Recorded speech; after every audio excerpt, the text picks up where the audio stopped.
और जब ये कोर्सेज सेल करते हैं तो मैं वही कह रहा हूँ कि जनता को कैसे पता लगे कि इसका कोर्स अच्छा है, इसका कोर्स बेकार है। 2-3 पैरामीटर्स है सर। सबसे पहले उसके टेस्टिमोनियल्स कि उसने कितने लोगों को सिखाया है। सबसे पहले अगर मान लीजिए मैं डिजिटल मार्केटिंग जोन में हूँ, वैसे मैं आपने बहुत इस सवाल पे बहुत जोर दे दिया है, हाँ। तब मैं इन चीज़ों पे आना चाहता हूँ, वरना लोग ये ना कहें कि यार अपना कोर्स बेचने आ गए। नहीं, ऐसा हाँ। बिल्कुल भी नहीं है, बस आपने पूछा है तो मैं बता देता हूँ। सबसे पहली चीज़ टेस्टिमोनियल कि आपने जिन लोगों को सिखाया क्या वाकई एक्चुअल में लोग सीखें, वो कौन कौन से लगे उसकी टेस्टिमोनियल।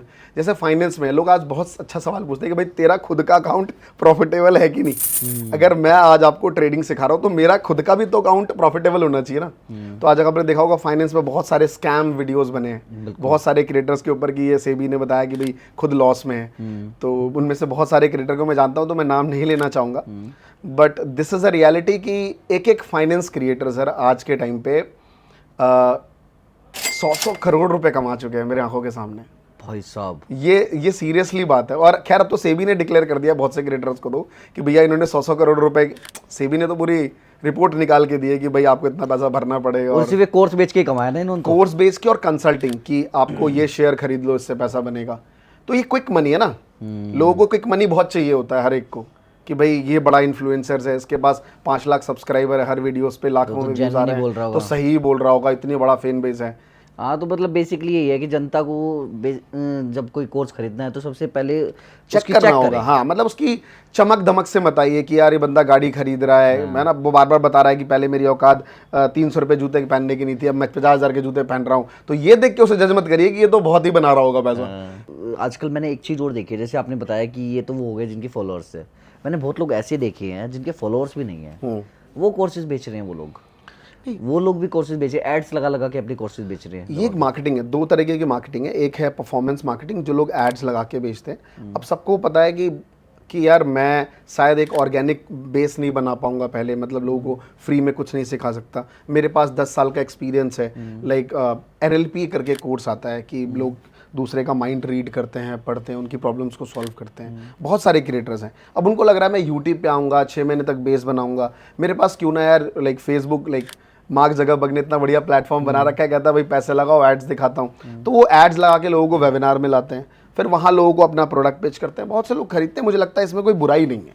वैसे ये वाला मेथड मैं यूज़ नहीं करता हूँ, बट मैं पर्सनली इसको बोलता हूँ इसमें कोई बुराई भी नहीं है अगर वो इस तरीके से काम कर रहे हैं कि जैसे वारिको है, वारिको का मॉडल अगर आप देखेंगे तो बीच में अब आपको ऐड थोड़े कम दिखते होंगे। हाँ, अब कम पहले बहुत दिखते थे। रीज़न इज वाई कि उन्होंने अपने ब्रांड का सही इस्तेमाल करा।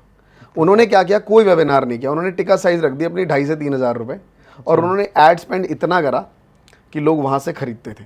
लेकिन जब आपकी ना एक फ़ैन बेस होती है ना, आप उसको मिट्टी बेच दो, वो खरीद लेगा। जैसे हम देखते हैं कि बात करें कि आप डिजिटल मार्केटिंग कोर्स सेल करते हो, तो जो ये आप कोर्स बनाते हो तो ये किस माइंडसेट से बनाते हो, कैसे बनाते हो कि भाई मेरे को इनको प्रॉपर डिजिटल मार्केटिंग सिखानी है, या कि ठीक है ओके थोड़ा बहुत सीख ले चलेगा? सर ओके और प्रॉपर की ना एक अलग डेफिनेशन है। मतलब सबसे पहले समझिए कि ये भी ना टिकट साइज़ के ऊपर डिपेंड करता है कि आपका टिकट साइज़ क्या है। अगर मान लीजिए किसी पर्सन का टिकट साइज़ अगर आज के टाइम पे, मैं ऑल ओवर सबकी बात कर रहा हूँ, 5 से 6,000 रुपये, तो वो हमेशा एक, आप समझो, मैं आपको 2 चीज़ समझाना चाहता हूँ। जितनी बड़ी चीज़ होगी ना उतना टिकट साइज़ कम होगा। जैसे आपने देखा होगा कि मैं आपको सिखा रहा हूँ बच्चे साइंस में एडमिशन ले ले, जैसे तो वो साइंस में जब पढ़ने जाएगा बच्चा, तो वहाँ पे उसको फिजिक्स पढ़ना है, फिजिक्स में एक पर्टिकुलर सेगमेंट चैप्टर है, तो जितने लोग स्पेशलाइजेशन करने जाते हैं वो चीज़ें उतनी महंगी होती चली जाती है। तो सेम ऐसा ही है कि पहले डिजिटल मार्केटिंग एक पूरा एक सेगमेंट है जहां लोगों को सीखना चाहिए, बट डिजिटल मार्केटिंग में भी छोटी छोटी चीज़ें, जैसे हम और आप बैठे हैं, ये भी तो डिजिटल मार्केटिंग का ही पार्ट है। उसमें से आप एक छोटा सा पार्ट इन्फ्लुएंसर मैनेजमेंट करते हैं। इन्फ्लुएंसर मैनेजमेंट में भी सिर्फ और सिर्फ आप एंटरटेनमेंट और बाकी जॉनरा को देख रहे हैं, उसमें भी आप स्पेसिफिक हो गए होंगे। तो ये कितनी बड़ी इंडस्ट्री है, ये कितनी बड़ी इंडस्ट्री है। तो सबसे पहले लोगों को जानना तो पड़ेगा ही ना कि ये डिजिटल मार्केटिंग है क्या। उसके बाद अलग अलग कोर्सेज होते हैं कि भाई किसी को अगर इंस्टाग्राम पे जाना है, किसी को परफॉर्मेंस मार्केटिंग करनी है, किसी को चैट जीपीटी पे काम करना है, किसी को AI पे काम करना है, किसी को लाइक ड्रॉप शिपिंग करनी है। तो फिर डिफरेंट सेगमेंट्स हैं जहाँ पे लोग अपनी अपनी स्पेशलाइजेशन करते हैं। तो आप ये डिफरेंट कोर्सेज अलग अलग बनाते हो? ये हम नहीं ये होता कि दोनों डिजिटल मार्केटिंग एक कोर्स बना दिया उसमें सब कुछ डाल नहीं, दिया? बंडल तो रहता ही है। अच्छा, पर कंप्लीट स्पेशलाइजेशन हर एक कोर्सेज का अलग भी रहता है जिसको वो करना है।